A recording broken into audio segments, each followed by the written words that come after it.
There's a powder sitting on the shelf of every grocery store in America that destroys an entire ant colony in 24 hours. It costs less than $1 per application. It has been registered with the EPA as a pesticide since 1948. It kills the workers, the soldiers, the larvae, and the queen, every single one of them. And it does it from the inside out, using the colony's own survival instincts against itself. For over a century, this was the #1 ant killer in every American household. Your great-grandmother had a box of it next to her washing machine. She did not need a phone number for a pest service. She did not need a quarterly contract. She needed a teaspoon, a bowl, and 5 minutes. Then the pest control industry turned into a $26 billion machine. And a powder that cost pennies had to disappear from public memory. They did not stop recommending it because it failed.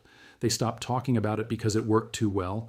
A substance that eliminates your ant problem for less than $1 cannot generate a $250 service call.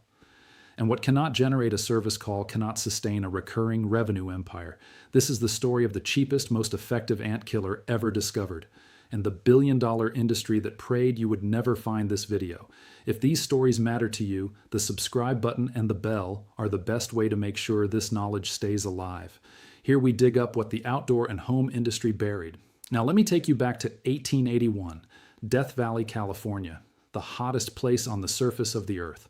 A prospector named Aaron Winters is living in a stone hull carved into a hillside near Furnace Creek with his wife Rosie. Their shelter is described in historical records as a hole half honeyed from rock with a thatched roof pressed against the desert hill. They are barely surviving. One night, a wandering prospector named Henry Spiller stumbles in from the desert and tells them about a strange white mineral being pulled from dry lake beds across the border in Nevada.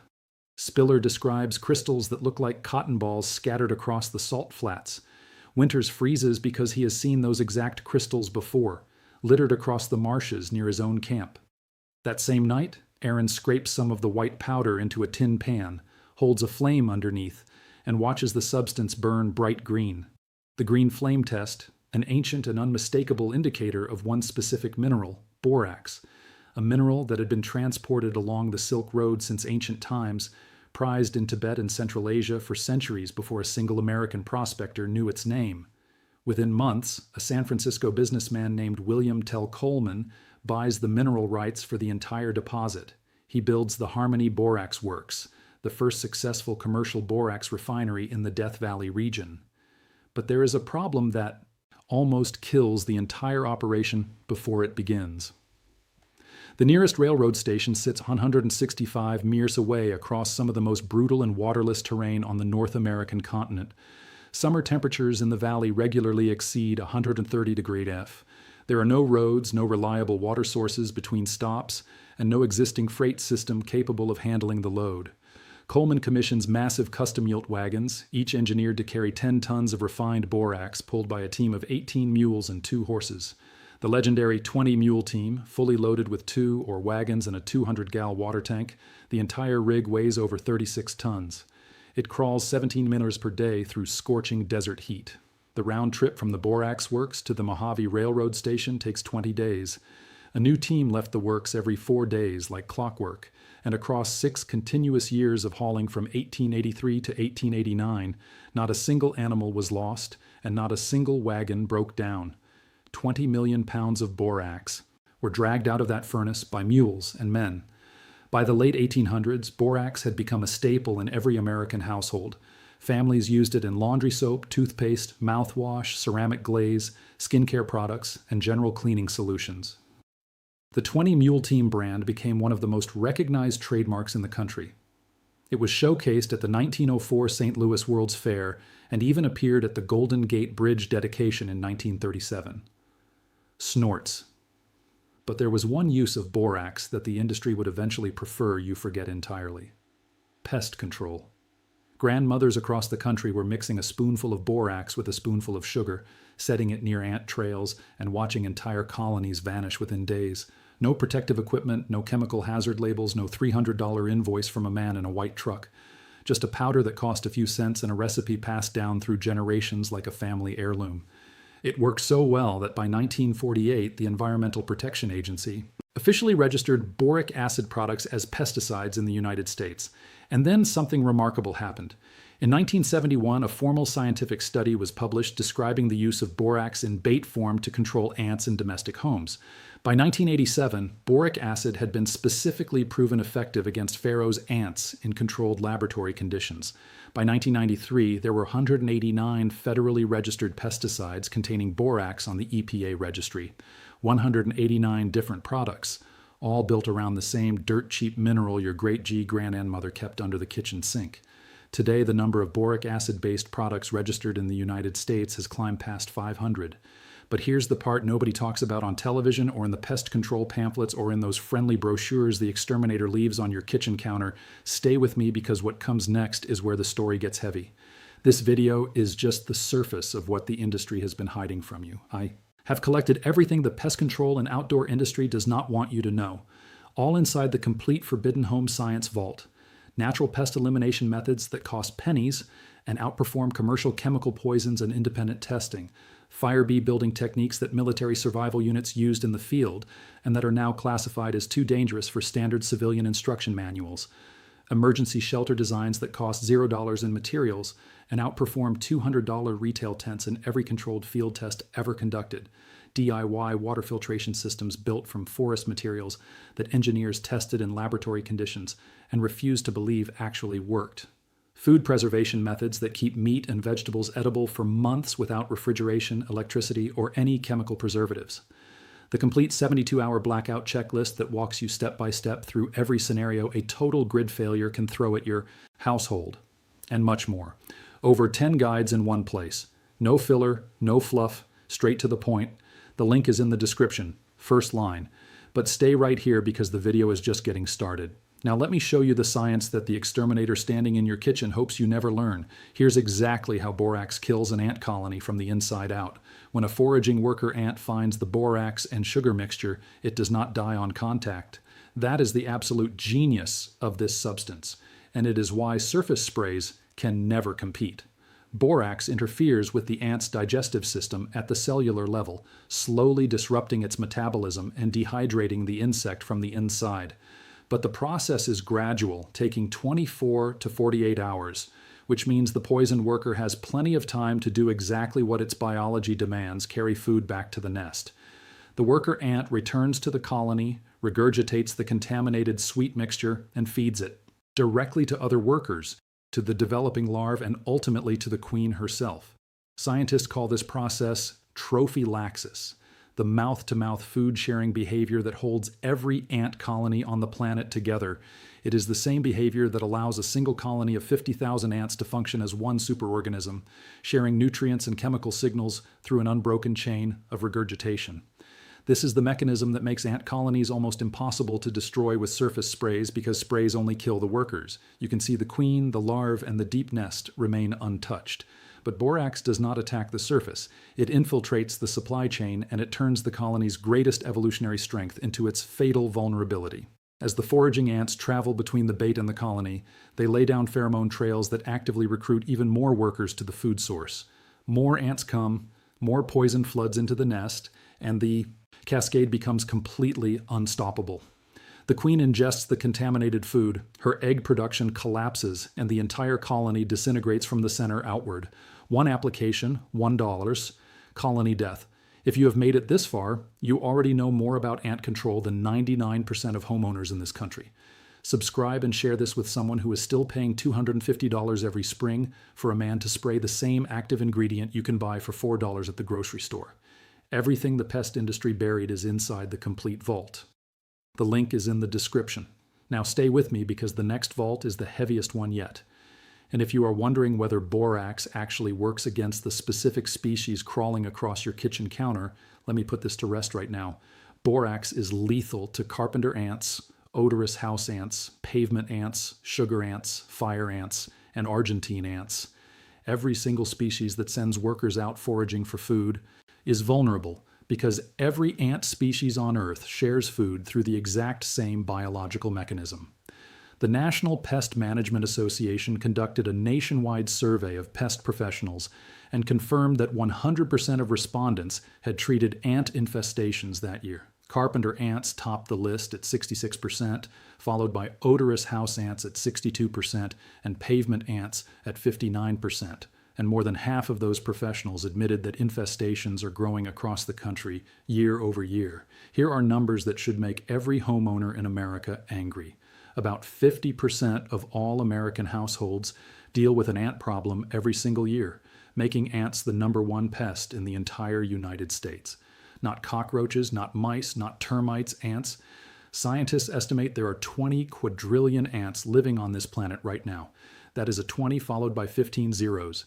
The average single colony contains anywhere from 10,000 to 500,000 individual workers, all connected through the same food-sharing network that one spoonful of borax can completely dismantle from the inside. Across all generations, more than 80% of millennials, Generation X, and baby boomers reported that ants and wasps are their top pest concern in and around their homes.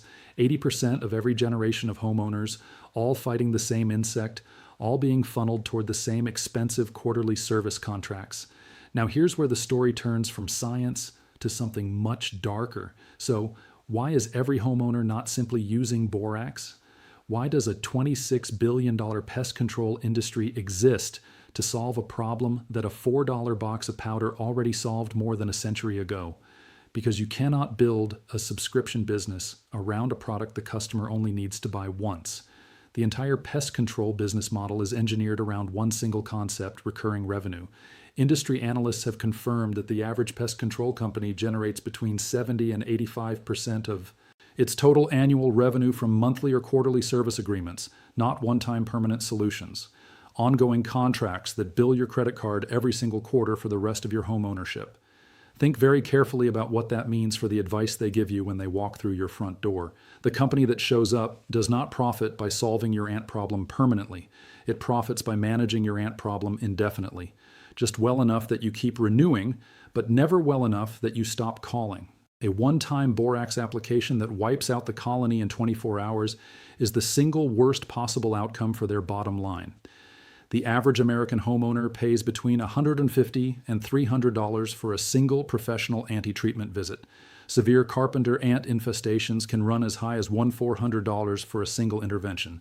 And most exterminators recommend quarterly service plans costing $400 to $500 per year every year for as long as you own the house. Over a 10-year period, that is $4,000 to $5,000 spent on a problem that a handful of white powder and a teaspoon of sugar could have solved on the very first day. Now, multiply that by the 65 million American households that deal with ant problems. You start to understand why the industry prayed you would never see this video. You cannot patent borax. It is a naturally occurring mineral pulled straight from the earth. You cannot create a proprietary formulation that forces the customer to repurchase every season. You cannot generate product dependence when the solution sits on the same shelf as laundry detergent and costs less than a cup of coffee. The entire economic architecture of the pest control industry requires customers who do not know what their grandparents already knew. Borax represents everything that model is designed to suppress. It is cheap, it is natural, it is universally available at every store in every town in every state, and it works the first time permanently, so it had to be repositioned. Not banned outright because that would have raised too many questions. Just quietly buried under an avalanche of branded products, professional licensing requirements, state certification programs, and multi-million-dollar marketing campaigns designed to convince the average homeowner that killing ants is a job for a trained specialist. It is not. The pest control industry spent decades building a wall of complexity around a problem that your grandmother solved with a mixing bowl. Let me tear that wall down for you right now. Here is exactly what to do step by step. Go to any grocery store, hardware store, or pharmacy and pick up a box of 20 Mule Team Borax. It costs about $4, and a single box will last you years of ant treatments across multiple seasons. In a small, clean bowl, combine 1 TBSP of borax with 3 tablespoons of regular white granulated sugar. The ratio is critical, and I need you to pay attention. Here, 3 parts sugar to 1 part borax. Too much borax and the ants will detect something is wrong with the food and refuse the bait entirely. Too little borax and the workers will survive long enough for the colony to adapt and recover.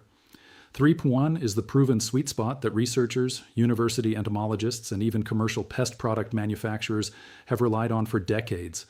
Now add approximately 14 cups of warm water to the bowl. Stir slowly until both the sugar and the borax are completely dissolved into a clear, viscous syrup, roughly the consistency of pancake batter.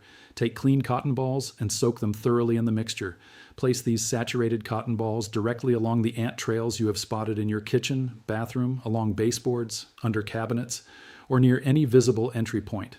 If the ants in your home seem to prefer proteins over sweets, which some species do seasonally, mix 1 TSP of borax with 2 tablespoons of peanut butter instead. Form it into a thick paste and place small amounts on pieces of wax paper or inside plastic bottle caps near the activity zones. Now here's the most important rule of this entire process, and it is the one that separates success from failure. Do not kill the ants you see walking to the bait. I know the instinct is to squish them or spray them, but you must resist it completely. This is where 90% of people fail, and it is exactly what the pest industry counts on. If you kill the foraging workers or spray them with a contact pesticide, you destroy the delivery mechanism. The colony survives underground. The queen keeps producing thousands of eggs per day, and you end up calling the exterminator out of frustration, which is precisely how their business model works. Leave the workers alive, let them feast on the sugar syrup, and let them carry that sweet toxic payload straight into the heart of the nest. Within hours, you will actually see more ants than before, swarming the bait station. In thick, organized lines, this is not failure, this is total victory in motion. They are recruiting the entire colony's workforce, laying pheromone highways directly to your trap, summoning every available body to the poison buffet. By the next morning, the trail will slow to a trickle. By 48 hours, the colony is in full collapse. The queen has ingested the contaminated food, her egg production is shut down, and the remaining workers are scattered and disoriented, unable to find chemical signals to follow. Refresh the bait once more after a few days to catch any stragglers or satellite colonies, and the job is done. One homeowner in the South reported that after 3 full years of paying a quarterly pest service, he set out the borax mixture on a Friday night and had 0 ant activity by Sunday morning. His annual pest bill had been over $500. His borax application cost him roughly 12 cents. Now, I need to be transparent with you about something, because honesty is what separates this channel from the industry that profits from your confusion. Borax is classified as low toxicity for humans and household pets, but it is not completely harmless if swallowed in large quantities. The EPA considers it safe for household use, but you should still take basic precautions. Keep bait stations out of reach of small children and animals. Use enclosed containers like plastic bottle caps placed behind appliances or inside cabinets where only ants can crawl inside. And always wash your hands thoroughly after handling the mixture. This is still a pesticide, even though it is a naturally occurring mineral. But compared to the synthetic chemical cocktails that professional exterminators routinely spray across your kitchen countertops, inside your wall cavities, and along the baseboards where your children and pets crawl, borax carries one of the lowest toxicity profiles of any registered pesticide in the entire country. This knowledge did not disappear because it stopped working. It disappeared because a 26 billion industry needed it to. Every single spring, half of all American households waged the exact same war that their great-grandparents already won with a spoonful of white powder from the laundry shelf. The ants did not change. The powder did not change. The only thing that changed was who profits from your ignorance. Borax is still sitting on that shelf right now, still $4, still waiting for you to remember what they spent billions making you forget.